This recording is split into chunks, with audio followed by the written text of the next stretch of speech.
आज के इस पावन शुभ अवसर पर इस शिक्षालय के प्रांगण में उपस्थित हमारे चीफ गेस्ट एवं स्पेशल गेस्ट एवं पूरे अररिया के उपस्थित सज्जन और हस्तीगण और दूर दराज से आए हुए हमारे गार्जियन एवं बच्चों, मैं आज मंच से आप सबों का नमन करता हूं। साथ ही साथ आज की इस शुभ बेला में जबकि मैट्रिक की सभी छात्राओं को अब उनके इनाम से नवाजा जाएगा, ऐसे शुभ अवसर पर आप सबों को भी पूर्ण रूपेण आशीर्वाद प्रदान करता हूँ। ऐसा कहा जाता है कि as the host so the institution, जैसा कि हेड होता है, प्रधान होता है किसी भी परिवार संस्था का, वैसा ही पूरा परिवार या विद्यालय या महाविद्यालय का होता है।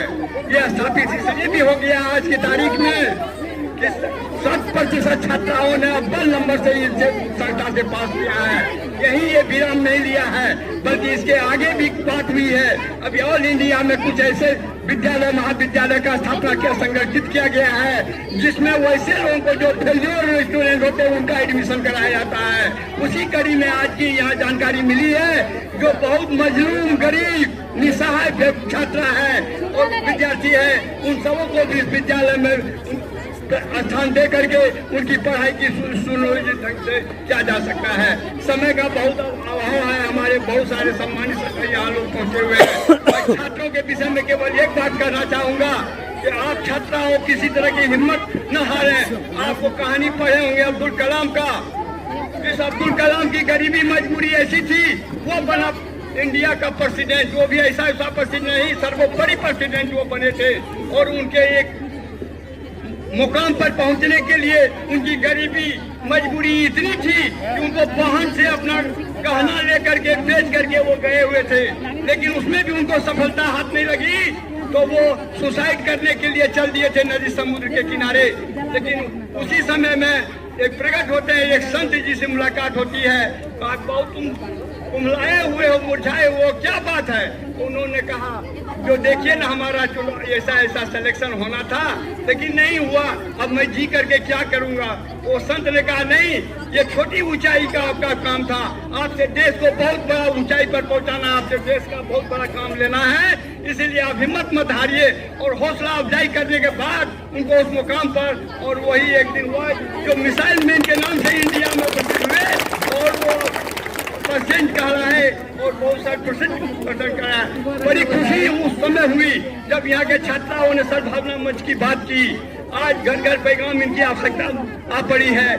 हम लोग सद्भावना मंच तो अररिया में स्थापित करके बहुत दिनों से, और मास्टर साहब के सहयोग से और लक्ष्मी हमारे अध्यक्ष है, इन सारे लोगों के सहयोग से हम लोग स्थापित करके उनको प्रारूप दे करके उसका कार्यान्वयन तो कर ही रहे हैं। हाल में 5 साल पहले हम लोगों ने कुछ लोगों से संपर्क कर पिया में इंसानियत फोरम का भी यहाँ स्थापना किया। यूनिट अररिया कह करके पिया में इंसानियत फोरम, जिसका मैं प्रेसिडेंट हूँ, और हमारे मुसब्बिर साहब गैयारी से सचिव है। आपको जान के आश्चर्य होगा कि बरसों से हम मजलूमों के लिए इस वर्ष भी सीजन जारे में हम लोग ने सुल्तानपुर से आगे जा करके कोई मदरसा है, वहाँ बहुत सारे छात्र छुट रहे थे, उन लोगों को कंबल देने का काम किया। इतना ही नहीं किया, हम लोगों ने गैयारी से पश्चिम में मजलूम बस्ती में जा करके ओवरनाइट में उन लोगों को कंबल देने का काम किया। और हम लोग रानीगंज में भी जा करके कुछ संथालों के बीच कंबल का वितरण किया। अररिया का हृदय में बसा हुआ एक कोढ़ रोगी स्थान है, वो है आगे में जहाँ के टैक्स वसूला जाता है, उसी टैक्स के समीप हमारे पिया में इंसानियत फोरम वो कोरिया टोला में जा करके मदर टेरेसा 1984 में सरकार के द्वारा स्थापना की गई थी, जिसका नामो निशान मिट गया था। वहाँ कुछ नहीं थी, न रहने का, न खाने का, न सोने का, न कुछ। उन लोगों के बीच जाकर के हम लोगों ने 91 घर वासियों को पुनर्स्थापित करने के लिए उन लोगों का सिविल सर्जन से संपर्क करके डॉक्टर को बुला करके उन कोढ़ियों लोगों को इलाज का प्रारंभ करवाया। साथ ही 91 घर में हम लोगों ने कमरों का वितरण किया।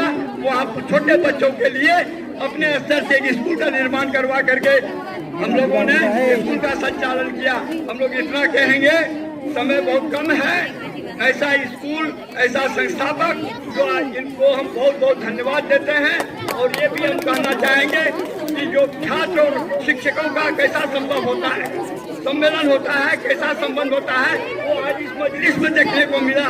एक हमारे नसीम साहब हैं, वो लक्ष्मी बाबू आदरणीय हमारे लक्ष्मी बाबू हेडमास्टर रिटायर्ड के विद्यार्थी हैं। वो दोनों आपस में जो मिले, दोनों एकदम घंटों अश्रुपात करते रहे, रोते रहे। और इससे स्थापित होता है कि छात्र छात्राओं का शिक्षकों से, अवाओं से क्या संबंध होना चाहिए और घर का और समाज का किस तरह से उसको सुचारू रूप से व्यवस्था करनी चाहिए।